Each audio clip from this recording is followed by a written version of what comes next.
1 Samuel 31. Now the Philistines were fighting against Israel, and the men of Israel fled from before the Philistines and fell slain at Mount Gilboa. And the Philistines closely pursued Saul and his sons, and the Philistines struck down Jonathan and Abinadab and Malchishua, the sons of Saul. And the battle became heavy against Saul, and the archers hit him, and he was badly wounded by the archers. Then Saul said to his armor-bearer, "Draw your sword and pierce me through with it, lest these uncircumcised come and pierce me through and abuse me." But his armor-bearer was not willing, for he was greatly afraid. So Saul took his sword and fell on it. Then his armor-bearer saw that Saul was dead, so he also fell on his sword and died with him. Thus Saul died with his 3 sons, his armor-bearer, and all his men on that day together. Then the men of Israel who were on the other side of the valley, with those who were beyond the Jordan, saw that the men of Israel had fled, and that Saul and his sons were dead. So they forsook the cities and fled, and the Philistines came and lived in them. Now it happened on the next day that the Philistines came to strip the slain, and they found Saul and his 3 sons fallen on Mount Gilboa. Then they cut off his head and stripped off his weapons, and sent them all around the land of the Philistines, to proclaim the good news to the house of their idols and to the people. And they placed his weapons in the house of Ashtaroth, and fastened his body to the wall of Bethshan. Then the inhabitants of Jabesh Gilead heard what the Philistines had done to Saul. So all the valiant men arose and walked all night, and took the body of Saul and the bodies of his sons from the wall of Bethshan, and they came to Jabesh and burned them there. And they took their bones and buried them under the tamarisk tree at Jabesh, and fasted 7 days. 1 Corinthians 11. Be imitators of me, just as I also am of Christ. Now I praise you, because you remember me in everything, and hold firmly to the traditions, just as I delivered them to you. But I want you to understand that Christ is the head of every man, and the man is the head of a woman, and God is the head of Christ. Every man who has something on his head while praying or prophesying shames his head, but every woman who has her head uncovered while praying or prophesying shames her head, for she is one and the same as the woman whose head is shaved. For if a woman does not cover her head, let her also have her hair cut short. But if it is disgraceful for a woman to have her hair cut short or her head shaved, let her cover her head. For a man ought not to have his head covered, since he is the image and glory of God, but the woman is the glory of man. For man does not originate from woman, but woman from man. For indeed man was not created for the woman's sake, but woman for the man's sake. Therefore the woman ought to have a symbol of authority on her head, because of the angels. Nevertheless, in the Lord, neither is woman independent of man, nor is man independent of woman. For as the woman originates from the man, so also the man has his birth through the woman. But all things originate from God. Judge for yourselves.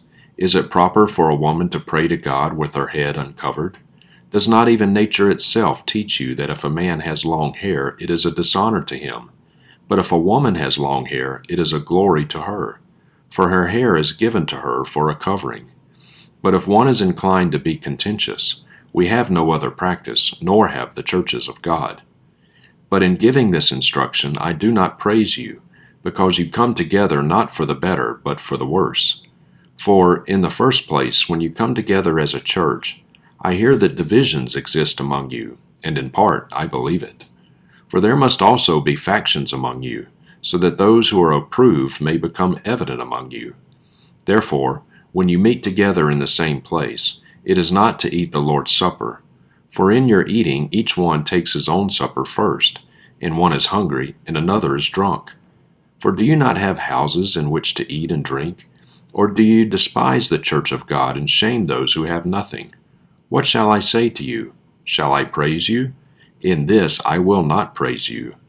For I received from the Lord that which I also delivered to you, that the Lord Jesus, in the night in which he was being betrayed, took bread, and when he had given thanks, he broke it and said, "This is my body, which is for you. Do this in remembrance of me." In the same way he took the cup also after supper, saying, "This cup is the new covenant in my blood. Do this as often as you drink it in remembrance of me. For as often as you eat this bread and drink the cup, you proclaim the death of the Lord until he comes. Therefore, whoever eats the bread or drinks the cup of the Lord in an unworthy manner shall be guilty of the body and the blood of the Lord. But a man must test himself, and in so doing he is to eat of the bread and drink of the cup. For he who eats and drinks judgment to himself if he does not judge the body rightly. For this reason many among you are weak and sick, and a number sleep. But if we judged ourselves rightly, we would not be judged. But when we are judged, we are disciplined by the Lord, so that we will not be condemned along with the world. So then, my brothers, when you come together to eat, wait for one another. If anyone is hungry, let him eat at home, so that you will not come together for judgment. The remaining matters I will direct when I come. Ezekiel 9. Then he cried out in my hearing with a loud voice, saying, Draw near, O executioners of the city, each with his destroying weapon in his hand. And behold, 6 men were coming from the direction of the upper gate which faces north, each with his shattering weapon in his hand. And among them was a certain man clothed in linen with a scribe's case at his loins. And they went in and stood beside the bronze altar. Then the glory of the God of Israel went up from the cherub on which it had been to the threshold of the house of Yahweh. And he called to the man clothed in linen, at whose loins was the scribe's case. Yahweh said to him, Go through the midst of the city, even through the midst of Jerusalem, and put a mark on the foreheads of the men who sigh and groan over all the abominations which are being done in its midst. But to the others he said in my hearing, Go through the city after him and strike. Do not let your eye have pity, and do not spare. Kill to utter destruction old men, chosen men, virgins, little ones, and women. But do not touch any man on whom is the mark, and you shall start from my sanctuary. So they started with the elders who were before the house. And he said to them, Defile the house, and fill the courts with the slain. Go out. Thus they went out and struck down the people in the city. Now it happened, as they were striking the people, and I alone remained, that I fell on my face and cried out, and said, Alas, Lord Yahweh! Are you destroying the whole remnant of Israel by pouring out your wrath on Jerusalem? Then he said to me, The iniquity of the house of Israel and Judah is very, very great, and the land is filled with bloodshed, and the city is full of perversion. For they say, Yahweh has forsaken the land, and Yahweh does not see. But as for me, my eye will have no pity, nor will I spare, but I will put their way upon their heads. Then behold, the man clothed in linen, at whose loins was the scribe's case, responded with a word, saying, I have done just as you have commanded me. Psalm 48. A song, a psalm of the sons of Korah. Great is Yahweh, and greatly to be praised, in the city of our God, his holy mountain.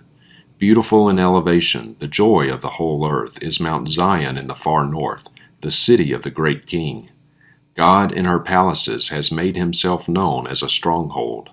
For behold, the kings assembled themselves, they passed by together. They saw it, then they were astonished. They were dismayed, they fled in alarm. Panic seized them there, anguish as of a woman in childbirth with the east wind. You break the ships of Tarshish. As we have heard, so have we seen. In the city of Yahweh of hosts, in the city of our God. God will establish her forever.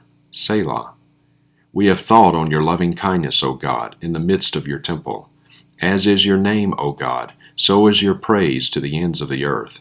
Your right hand is full of righteousness. Let Mount Zion be glad. Let the daughters of Judah rejoice because of your judgments. Walk about Zion and go around her. Count her towers, consider her ramparts, go through her palaces, that you may recount it to the next generation. For this is God, our God forever and ever. He will guide us over death.